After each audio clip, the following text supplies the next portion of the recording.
Treasure Island. Chapter 4. I heard people running to look at the island, and I quietly climbed out of the barrel. I then walked up to join the sailors at the side of the ship. We could see 2 low hills and 1 big one. The island was now very close. "I've been here before," said Silver. "I know where the ship should stop." "I have a map here," said Captain Smollett. "Can you take us to that place?"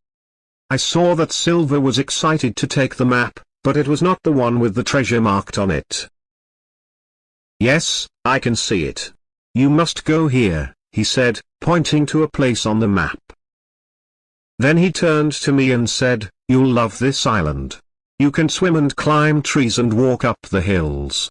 I smiled at Silver, but inside I was very frightened of him now. I could not trust anything that he said.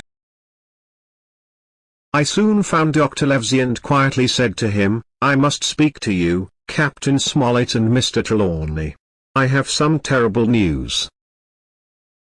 Dr. Livesey's expression did not change. He asked me to find his glasses downstairs, and walked off to talk to Mr. Trelawney and Smollett. I waited downstairs and soon the 3 men joined me. "What do you want to tell us?" asked Mr. Trelawney. I told them everything that I had heard in the barrel. When I finished talking, they thanked me. "Captain," said Mr. Trelawney, "you were right and I was wrong. What shall we do?" "I'm surprised too," said Captain Smollett. "They have worked hard and been a better crew than I expected. Now we must continue. We can't go back, or they might attack us immediately. I don't think that they will attack us until we find the treasure. Long John Silver did not find all of this crew, so some of the men are good men.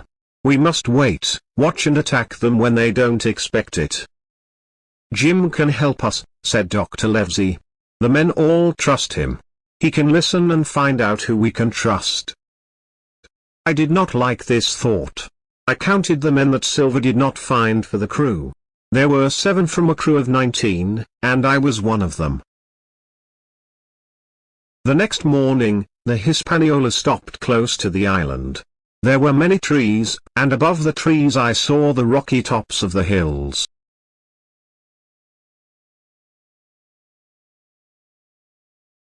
Silver helped Captain Smollett to sail the boat closer to the shore. It was very hot and very quiet. It smelled like bad eggs. "This place is only good for diseases," said Silver. The crew worked hard on our journey to the island, but now they did not seem to want to work.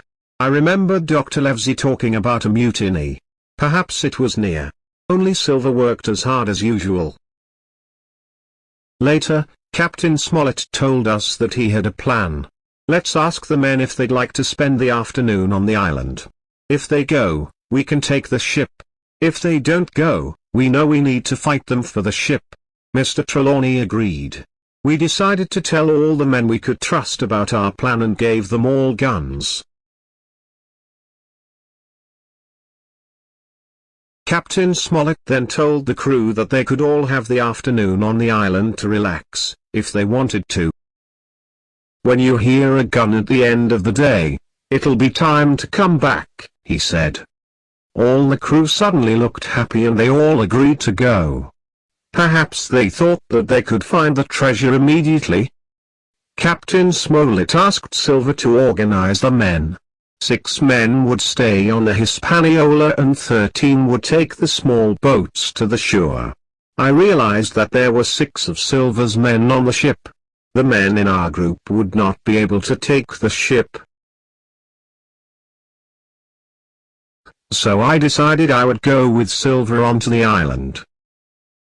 I got on one of the boats quietly, but Silver saw me. Had I made a big mistake? The boat I was in was fast, and we were nearly on the beach first when I held on to the branch of a tree and jumped out of the boat. I heard someone calling me, but I did not listen and began to run as fast as I could. When I stopped, I felt happy. Silver did not know where I was. This part of the island was open, with just a few trees. I could see the hills in front of me. As I walked, I saw pretty flowers, snakes and small birds. Suddenly a cloud of birds flew into the sky and knew that something was coming towards me. I was correct, because I then heard people talking. I decided to hide behind some trees. I realized that one of the people was Silver, but I could not hear what he was saying. Soon the birds returned, and I knew that the men had gone. I told myself that it was my job to find out what these men were planning to do. So I decided to follow them, without them seeing me. After a few minutes, I saw Silver and another sailor talking near a beach. "I want you to join us, Tom, because I know you're a good sailor. I'm telling you this to save you," said Silver.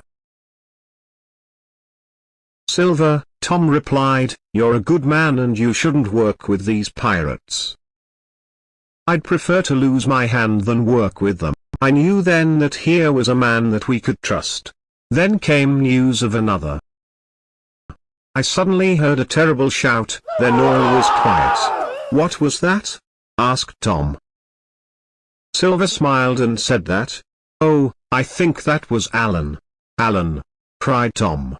"He's a good man. If your men have hurt him, then you are no friend of mine. I won't help you." Tom began to walk away from Silver along the beach.